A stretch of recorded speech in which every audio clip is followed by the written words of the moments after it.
as a student?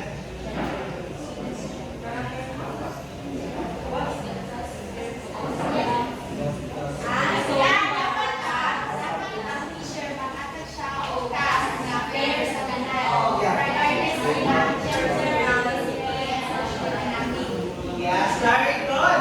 The apprentice is provide equal opportunities for all learners to demonstrate their abilities, free from bias and favoritism. Naman mo ang favoritism, Larry? Sa unang wala. We as the future teachers, we don't need to be favoritized. Hindi na mag-favoritized. At inisisip kuhan si Crystal kay ginatagaan ko siyang mama o kuhan. Magpasa teachers day, ginatagaan ko siyang mama o mga gifts. So, nagpapin niyo siya grabe kayo sa kanjan Rick. Kaya pati yung mama niya, di-upload meeting. So, di dapat nga na dapat we all have equal treatment sa tanan mga estudyante. Assessment are adapted to learners diverse needs.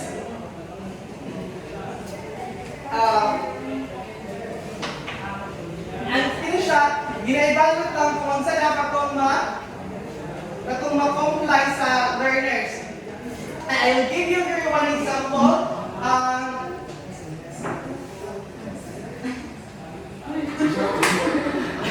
I'll give you one example sa furnace. Let's have a storytelling. Storytelling. Yeah. Dahil skinny si Mary Ann, master ka siya. Naya siya sa in-front, naka-confident ka siya sa iyang kuhan, pag-fluency sa English, confident siya nagtindog release sa kuhan. But there are some pupils nga nag-isip pa, they are still developing their language and confidence. Saan na sila para katong assessment, ma-reach na to na storytelling or gahapon ng kuhan. Nga nag-listen pa man sila. Do you have any idea from the class? Para na encourage.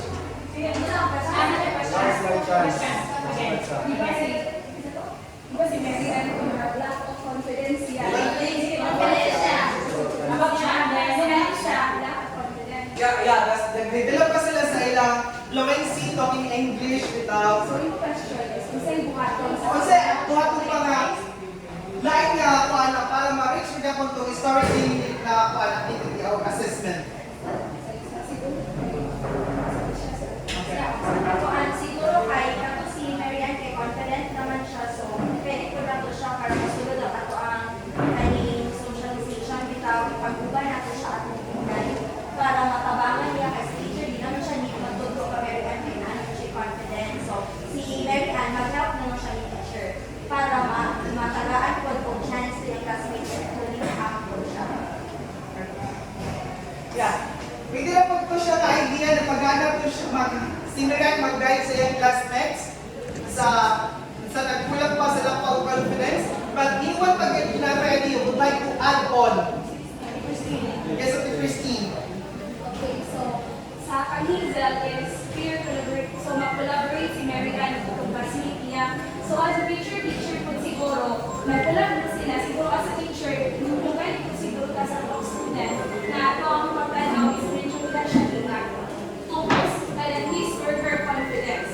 And then, siguro, in a way of talagang private lang siguro, na pag-uman sa klase ba, ipabilis ang hindi mo siya istoryahon. Eh, base hindi ka ito, ang mga bata, diverse learners, hindi sila. So, dito makailong same sila, same mga learners.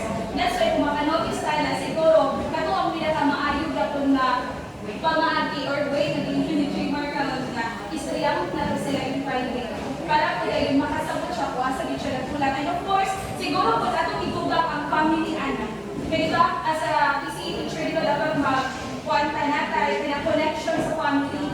Kaya para kung nakatawag ang nilang family po din sa balay. Kaya magsugod mo din ang tanan sa balay. That's all they do.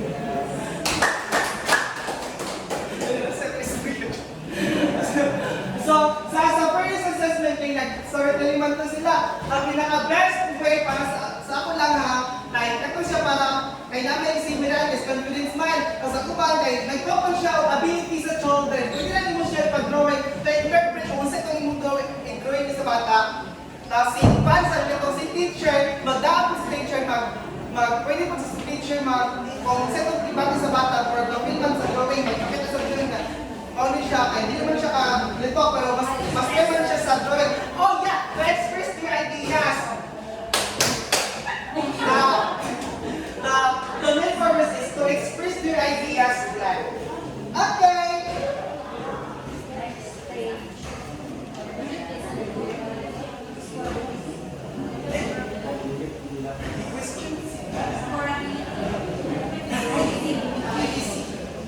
And now let's have visibility.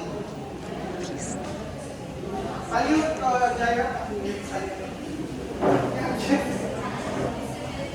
That that's realistically dependable in relation with space, time, and equipment requirements.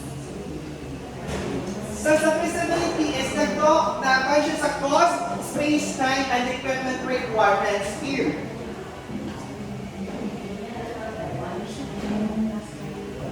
So here, kung naka-assessment sa bata, do we need to go outside? Do we need to expense our money para lang ma-reach itong assessment na to?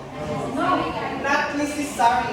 Because the feasibility, it's talk about The cost, space, time. Dapat realistic na. yes, realistic.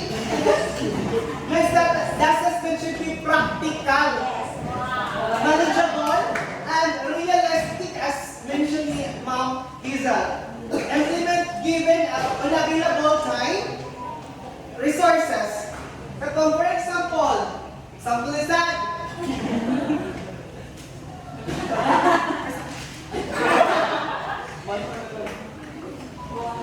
the feasibility tasks are not complicated or costly to carry out. Then material and interaction are simple and accessible. For example, si Rodel, gusto siya o magtulog kaya sa mga bata na mga color-color. So gusto siya magadto sa park para makita sila different colors sa park. Saan nagbuhat ng Rodel? Nagadto pa ba ka sa kwan? Kay color ka na kwan. O, kailangan ang main target lang is to learn the color ng mga bata. Do we need to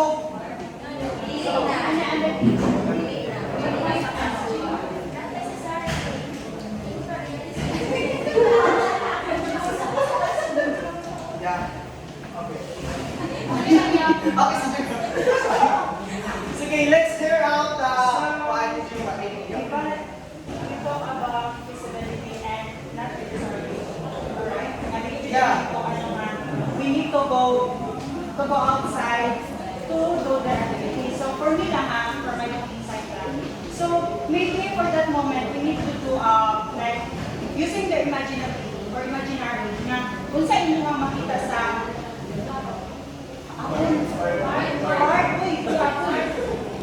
park. So using their imagine. So makabalik na sila kung saan nasa park no sa may makakangari for example. Like for sa TV kung nakita mo sa park kung saan inyo